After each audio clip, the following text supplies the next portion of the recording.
বিশ্বের সাথে তাল মিলিয়ে বাংলাদেশকে উন্নত সমৃদ্ধ করে গড়ে তুলতে জনসম্পদকে দক্ষ মানব সম্পদে পরিণত করতে হবে। এজন্য বাজার চাহিদা অনুযায়ী দক্ষ কর্মী বাহিনী গড়ে তুলতে ভূমিকা রাখতে হবে দেশের শিক্ষা প্রতিষ্ঠানগুলোকে। সকালে সেনা মালঞ্চে অনুষ্ঠিত society for human resources management BSHRM আয়োজিত ৭ম আন্তর্জাতিক সম্মেলনে বক্তারা এসব কথা বলেন। ফজলুল্লাহ মাহমুদের রিপোর্ট। টেকসই ব্যবসার জন্য মানব সম্পদ প্রতিপাদ্য নিয়ে অনুষ্ঠিত সম্মেলনে জানানো হয়, কয়েক বছরের মধ্যেই উন্নয়নশীল দেশে রূপান্তরিত হবে বাংলাদেশ। এরপর মধ্যম আয়ের এবং পরে উন্নত দেশ হবার স্বপ্ন পূরণের লক্ষ্য।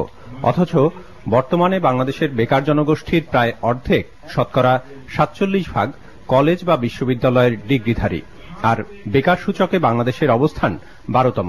তাই দেশের উন্নয়নের ক্ষেত্রে মোট জনসংখ্যার সিংহভাগ যুব সমাজকে দক্ষ মানব সম্পদে পরিণত করাই বড় চ্যালেঞ্জ হিসেবে আখ্যায়িত করেন বক্তারা। What has gone wrong is a systemic problem. We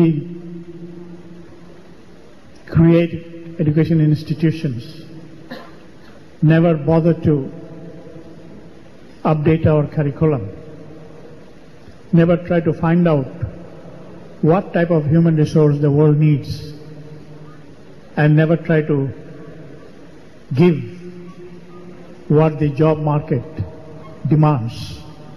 We have a very, very big, large number of young population. We just need them to have the right type of skill, the education, and the attitude. If we can convert our young generation from human being into human resources, that is the challenging part. বক্তারা বলেন, শুধু দেশের জন্যই নয়, বরং বিশ্ববাজারের উপযোগী করে মানব সম্পদ গড়ে তুলতে হবে।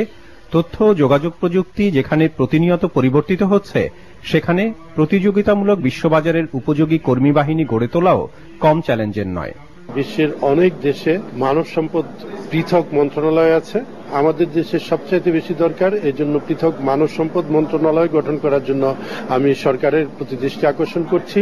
আরেকটা হচ্ছে বাংলাদেশ শ্রম আইন, বর্তমান সরকারের একটা যুগান্তকারী পদক্ষেপ, কিন্তু অধিকাংশ মানুষ, পেশাজীবী মানুষ কোনো আইনের আওতায় নাই। তাই এই শ্রম আইনকে সংশোধন করে বাংলাদেশ এমপ্লয়মেন্ট অ্যাক্ট অথবা শ্রম ও এমপ্লয়মেন্ট অ্যাক্ট হিসেবে করা হলে জনসংখ্যাকে প্রকৃত অর্থে জনসম্পদে রূপান্তর করা সম্ভব হবে। দিনব্যাপী সম্মেলনের উদ্বোধনের পর মানব সম্পদ ব্যবস্থাপনা সহ 2টি সেশন ও অন্যান্য অনুষ্ঠানে বিভিন্ন দেশ থেকে আসা ও বাংলাদেশের মানব সম্পদ পেশাজীবীরা অংশ নেন। অনুষ্ঠানের মিডিয়া পার্টনার NTV।